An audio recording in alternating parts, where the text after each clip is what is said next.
Doctor Baba Saheb Ambedkar open university.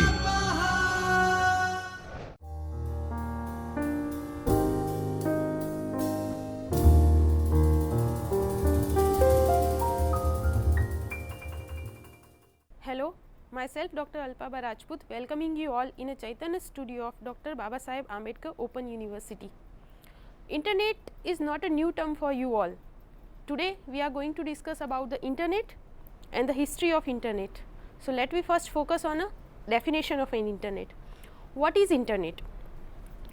Internet, if in a simple language we say, then internet is a net which is a worldwide network of network where a user of any computer, if have an authorization, can access the information from the any other computer. Here the network of network means the multiple computer are connected with each other and they calls a network. આવા બહુ બધા કમ્પ્યુટરો એકબીજા સાથે join થઈને એક network બનાવે છે. આવા એક નેટવર્કનો પણ નેટવર્ક જ્યારે એક સાથે જોડાય છે ત્યારે ઇન્ટરનેટ બને છે, જે એક કમ્યુનિકેશન ચેનલ દ્વારા ઇન્ફોર્મેશન શેરિંગનું કામ કરે છે.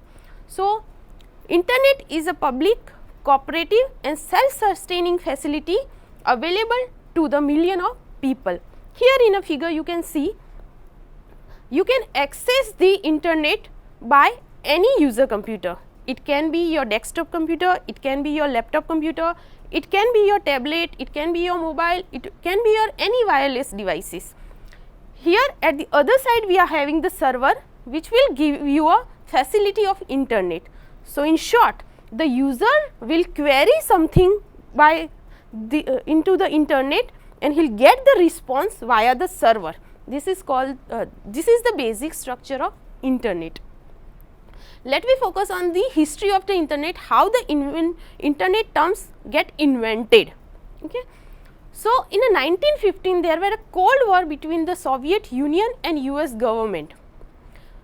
In 1957 Soviet Union have launched the first artificial earth satellites called Sputnik 1. After the invention of this earth satellite, US government were quite concerned about the nuclear attack by the Soviet Union. કારણ કે જ્યારે અર્થ સેટેલાઇટનો launch થયો એના પછી એ લોકો information directly gate કરી શકે છે અને એ લોકો ન્યુક્લિયર અટેક કરી શકે છે યુએસ ગવર્મેન્ટ ઉપર. અગર ન્યુક્લિયર અટેક થાય, in that cases US government have a possibilities that the Soviet Union may damage their long distance communication services. યુદ્ધના કેસમાં અગર એમનું લોંગ ડિસ્ટન્સ કમ્યુનિકેશન ચેનલ કોઈ પણ રીતે ડેમેજ થઈ જાય તો એ કેસીસમાં જે મેસેજ પાસિંગનું કામ છે it becomes quite tough. So for finding the solution of this US government feel that we should create some kind of organisation કે જે આ જે સ્પેસિફિક સિચ્યુએશન અરાઇઝ થાય એનું સોલ્યુશન ફાઇન્ડ કરે. આ જ ઇન્ટેન્શન સાથે in a February 7, 1950s US government ની જે ડિફેન્સ એકેડમી છે he have formed the Advanced Research Project Agency called ARPA, which is nowadays called Defense Advanced Research Project Agency.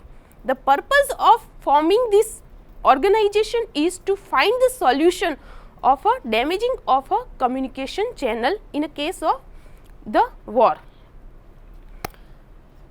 જે આરપા જે ઓર્ગેનાઇઝેશન છે એમાંના એક સાયન્ટિસ્ટ ઇઝ જેસિયા Licklider have found the way of the damaging of the nuclear attack is in 1962 he have suggested that to use the computer in place of a communication channel માટે જે connection છે એના માટે કમ્પ્યુટરનો use કરવા માટેનું એક solution આપ્યું. આ જે સ્પેસિફિક નેટવર્ક અસ્તિત્વમાં આવ્યું it's call the ARPA net યા ARPA network. The purpose of ARPANET is what? It will allow the continuous communication if one or more sites were destroyed. Starting level ની અંદર જે ARPANET હતું there were connecting only 4 node.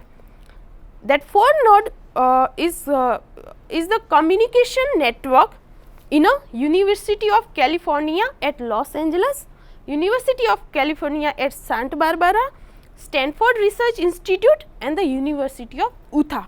તો starting લેવલે આ 4 અલગ નેટવર્કને જોઈન કરતું એક કમ્યુનિકેશન નેટવર્ક જનરેટ કરવામાં આવ્યું. After that in 1965 packet switching mode અસ્તિત્વમાં આવ્યો. Here for the message passing what they are doing when they are passing some message from the host 1 to the host 2, what they are doing, they are dividing the whole message into the small packet. Each packet were including the different part of message. Each packet were having the header which include the host address, destination host address and the message that are passed. Individual node were passing through the multiple node, the different route they were getting and they were finally reaching at the destination host. Okay, packet switching mode અસ્તિત્વમાં આવ્યો આ પર્પઝનો use કરીને. In 1969 Bolt, Branach and Newman he developed the first routing devices કે જે multiple નેટવર્કને connect કરતું હતું and that is called the interface message processor. After the evolution of this routing devices, now it becomes quite easy to just connecting the multiple networks. Control protocol. This transmission control protocol will verify whether the packet is received at the specific destination host or not. So અહીંયા verification થઈ જતું હતું કે packet એના ઇન્ટેન્ડેડ host પાસે પહોંચી જ ગયું છે. સો after the invention of the TCP protocol, જે ARPANET છે એને જે નેટવર્કિંગ છે it is now used is assigning a subset for a public research. means military purpose માટે જ નહીં પણ હવે એને publicly ડિફાઇન કરવામાં આવ્યું જેથી પબ્લિક પણ આ જે નેટ છે એનો યુઝ કરી શકે. સો in 1985 they have launched the National Science Foundation Network called NSFNet, which is designed to connect the university computer science department across the US. હવે ઓનલી મિલિટરીમાં જ નહીં પરંતુ આ જે કમ્યુનિકેશન નેટવર્ક છે એનો યુઝ એજ્યુકેશનલ પર્પઝ માટે બી થવા માંડ્યો. એન્ડ સ્ટાર્ટિંગ લેવલે યુએસની જેટલી બી ડિપાર્ટમેન્ટ છે કમ્પ્યુટર સાયન્સ ડિપાર્ટમેન્ટ એની અંદર એનું ઇમ્પ્લિમેન્ટેશન કરવામાં આવ્યું. After this, in 1989, Tim Berners-Lee created the Hypertext Transfer Protocol. Hypertext Transfer Protocol will provide the facility of textual link of the specific sites. એના પછી hypertext transfer પ્રોટોકોલના invention થયા પછી હવે જે યુઝર લેંગ્વેજ છે એની અંદર તમે તમારો જે બી મેસેજ છે એને યા ઇન્ફોર્મેશન તમારે ગેટ કરવી છે એને એક્સેસ કરવાની ફેસિલિટી આપી દીધી. એટલે હવે જે લેંગ્વેજ હતી કમ્પ્યુટર લેંગ્વેજ એ હ્યુમન ઇન્ટરપ્રિટેબલ બની ગઈ. એન્ડ આનો જ યુઝ કરીને in 1993 first mosaic web browser અસ્તિત્વમાં આવ્યું. That Mosaic web browser were including the various textual content as well as some user graphical interface કે જેનાથી હવે કમ્પ્યુટર સાથે હ્યુમનનું ઇન્ટરેક્શન બહુ ઇઝી થઈ ગયું. And after that the access point invent થયું જે વાયરલેસ એક્સેસ બી પ્રોવાઈડ કરવામાં આવ્યો. મતલબ એને ગેટવે એક્સેસ પોઈન્ટ આપ્યા જેનાથી હવે હોમ યુઝર પણ ઇન્ટરનેટ એક્સેસ કરી શકે છે. Now who will provide us the internet? That is internet service provider. Internet service provider is an organisation which will give you the access to the internet. આ internet service provider છે એ કોઈ બી organisation હોઈ શકે. એ કોઈ public organisation હોઈ શકે, કોઈ પ્રાઇવેટ ઓર્ગેનાઇઝેશન હોઈ શકે, કોઈ કમ્યુનિટી ઓર્ગેનાઇઝેશન હોઈ શકે. It might be a profitable or non profitable organisation. આ ઓર્ગેનાઇઝેશનનો પર્પઝ શું હોય છે? એ તમને ઇન્ટરનેટ ફેસિલિટી આ પ્રોવાઈડ કરે છે. એની સાથે કરાર થયા પછી તમે ઇન્ટરનેટ એક્સેસ કરી શકો છો. How the ISP works? Actually ISP network હોય છે જે સ્પેસિફિકલી એનું જે સર્વર હોય છે એ ઇન્ટરનેટ સાથે કનેક્ટેડ હોય છે. મીન્સ મેઇન જે સર્વર છે ત્યાંથી કનેક્ટેડ હોય છે, એ એનું હોસ્ટિંગ લે છે. એ ઇન્ટરનેટ સર્વિસ પ્રોવાઈડર છે એ આપણા હોમ યુઝર સુધી અલગ અલગ કમ્યુનિકેશન ચેનલ દ્વારા ઇન્ટરનેટ ફેસિલિટી પ્રોવાઈડ કરે છે. ઓકે, બેઝિકલી તમે જોયેલું જ હશે કે આપણા ઘરે જે ઇન્ટરનેટ સર્વિસ પ્રોવાઈડર દ્વારા આપણે એક્સેસ કરીએ છીએ તો એ આપણને એક મોડમ આપે છે કે જેના થ્રુ એ આપણને એક્સેસ ફેસિલિટી આપે છે. ટેલિફોન લાઇન થી બી જોઈ શકે છે. આજકાલ તો વાયરલેસ કમ્યુનિકેશન બી પોસિબલ થઈ ગયા છે. ઓકે, હવે આઈએસપી અલગ અલગ પ્રકારના હોય છે. જે ઓર્ગેનાઇઝેશન હોય છે જે આપણને ઇન્ટરનેટ સર્વિસ પ્રોવાઈડ કરે છે એ અલગ અલગ પ્રકારના હોય છે.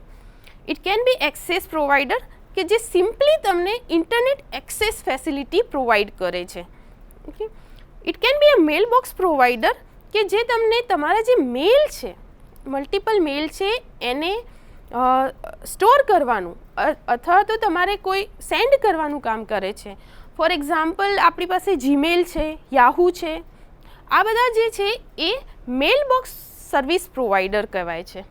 It can B hosting ISP. Hosting ISP તમને શું પ્રોવાઈડ કરે છે? When you want to host your website, તો એ તમને એક એડ્રેસ સ્પેસ આપે છે કે જ્યાં તમે તમારી સ્પેસિફિક વેબસાઇટને લોન્ચ કરી શકો છો and it will be available to the 100 of people જે બી એનો એક્સેસ કરતા હોય ઇન્ટરનેટ ઉપર. Okay, it can be a virtual ISP જે બેઝિકલી કમર્શિયલ સાઇટ યુઝ કરે છે કે જ્યાં ઓર્ગેનાઇઝેશન સ્પેસિફિકલી પોતાનો એક સર્વિસ પ્રોવાઈડર, પોતે એક સર્વિસ પ્રોવાઈડર બને છે અને એના મલ્ટિપલ જે બી એમ્પ્લોય હોય છે અને એક વર્ચ્યુઅલ આઈપી આપે છે જેના જ્યાંથી એ લોકો ઇન્ટરનેટ એક્સેસ કરી શકે છે.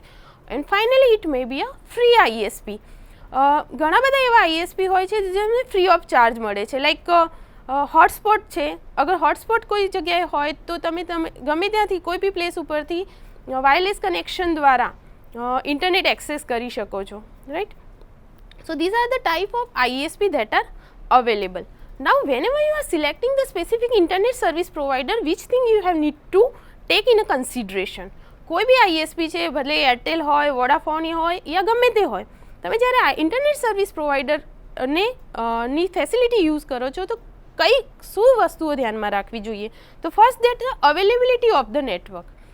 અલગ અલગ જે સર્વિસ પ્રોવાઈડર હોય છે એમની બેન્ડવિથ યા તો એમની નેટવર્ક અવેલેબિલિટી આપણે ચેક કરવી જોઈએ. જેનું હાયર અવેલેબિલિટી રેશિયો હોય એ નેટવર્કની અંદર તમને સ્પીડ, ઇન્ટરનેટ સ્પીડ સારી મળી રહેશે. Cost and the special packages available. અલગ અલગ સર્વિસ પ્રોવાઈડરની જે કોસ્ટ છે સ્પેસિફિક ગીગાબાઇટ યા 1 જીબીની છે, 2 જીબીની છે પર ડે, એ એમની જે કેપેસિટી છે એ ચેક કરવી જોઈએ અને પર ઇન્ટરનેટ સર્વિસ એ કેટલી કોસ્ટ આપે છે અને કયા સ્પેશિયલ પેકેજીસ આપે છે, that we have need to consider. Then the payment plan, whether they are going for the offline payment or online payment, these are the things the people are considering when they are going the select the specific internet service provider. The connection speed. Connection speed, as I told, the network અગર એનું સારું હશે તો એ કેસીસમાં તમને સારી connection speed મળશે. અગર એનું નેટવર્ક બહુ લાઇટ હશે તો નથી મળતું. આપણે જોઈ શકીએ છીએ કે અમુક પ્લેસીસ ઉપર આપણે વોડાફોનનું નેટવર્ક નથી આવતું, અમુક જગ્યાએ બીએસએનએલનું નેટવર્ક નથી આવતું. તો ધીસ આર ધ પોસિબિલિટીઝ. આપણે કયું સિલેક્ટ કરવું જોઈએ જેની કનેક્શન સ્પીડ સારી હોય, જેથી આપણે પ્રોપરલી ઇન્ટરનેટ એક્સેસ કરી શકીએ, આપણા વર્કનું ઇઝી કરાવી શકીએ. Effective customer support. જે બી ટાઈપનો સર્વિસ, જો અગર કોઈ બી પ્રોબ્લેમ ક્રિએટ થાય તો એ કેસીસમાં what kind of support they are providing, that is also the important part whenever we are going to select any internet service provider. Okay, and the final and the very important, that is a virus protection services. What kind of virus protection service they are providing is also important, because અગર viruses spread થઈ શકશે તો in that cases possibilities છે આપણી જે બી equipments હોય એ damage થઈ શકે છે. તો vote kind of virus protection that they are providing is also an important. Okay, so these are the number of things that we have need to always consider whenever we are going to select any service provider. Thank you. Swadhyayah paramam tapa